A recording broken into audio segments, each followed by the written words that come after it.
عندها خبره، بقى عندها حلول، لان في التكتل دون المفروض يكون عندنا لعيبه عندها حلول انها ازاي تخلص الماتش. عندنا طبعا التصويب من خارج الملعب، عندنا اكتر من لاعب ما شاء الله. عندنا ابو تريكه صانع لعب، عندنا كابتن عمرو زكي برضو هداف، عندنا زيدان، يعني عندنا مجموعه عندها حلول انها ممكن تخلص الماتش بدري ان شاء الله.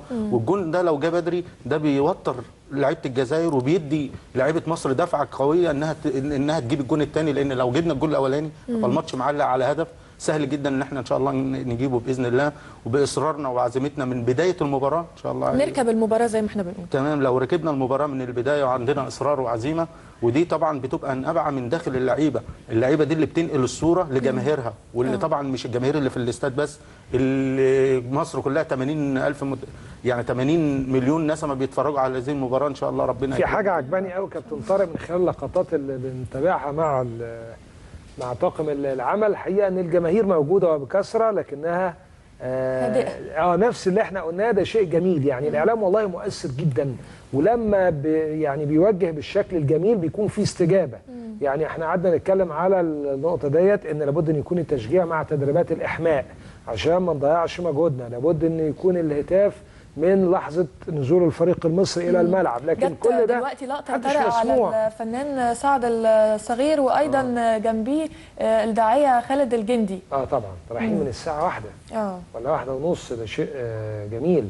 احنا لسه كان في حوار بيجمعنا هبه مع الكابتن طارق اثناء فقره محمد منير والشاب خالد، كان بيكلمنا على ان معظم نجوم الفن والغناء ومعظم النجوم بصفه عامه، معظمهم كمان كان بعضهم نجوم في كرة القدم ولاعبين جيدين. كنت بتحكي لي على عمرو دياب. عمرو دياب طبعا كان لاعب نادي بور فؤاد، كان بيلعب في بور فؤاد وكان لعيب كويس، بس هو طبعا كان صوته جميل جدا فاخده من اللعبه. كان بيلعب مركز ايه يا كابتن؟ كان بيلعب في وسط الملعب. في وسط الملعب. لكن هو كان طبعا شخصيه ظريفه جدا، وكان دايما يعني صوته حلو، وكان بيحب الغنى، فكان دايما واحنا مسافرين يعني يطربنا.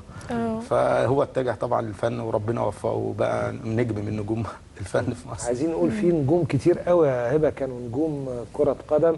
في الفنان احمد السقا كان لاعب ايضا كرة قدم، في الفنان حسن يوسف ايضا، في تامر حسني وعمرو دياب زي ما انت قلت. تمام.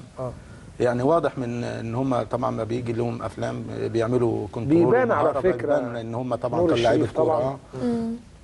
بيبان طبعا. النهارده اكيد كل مشاعر الفنانين والفنانات النهارده هتلاقي عدد كبير منهم موجودين أكيد. النهارده الحقيقه يعني اكيد هيبقوا كلهم موجودين، لان طبعا دي حاجه تفرح كل المصريين. يا جماعه انا عايز اقول اي دوله بتوصل كاس العالم يعني دي حاجه كويسه جدا. يمكن المدربين بيعلوا فيها، اللعيبه بتحترف، الفن بتاعنا بيعلى، لان طبعا بتبقى اجمل دعايه يا كابتن. ده في بلد زي البرازيل مثلا، لو عملت كده استفتاء في الشارع المصري تعرف ايه عن البرازيل؟ هيقول لك كرة القدم. كرة القدم اقتصاد، هيقول لك نجومها، هيكلمك على رونالدو، رونالدينيو، هيكلمك على نجوم البرازيل. طب تعرف قبل كده؟ هقول لك اعرف بيليه، اعرف جيرزينهو، اعرف ريفيلينو، يعني هتلاقيه يكلمك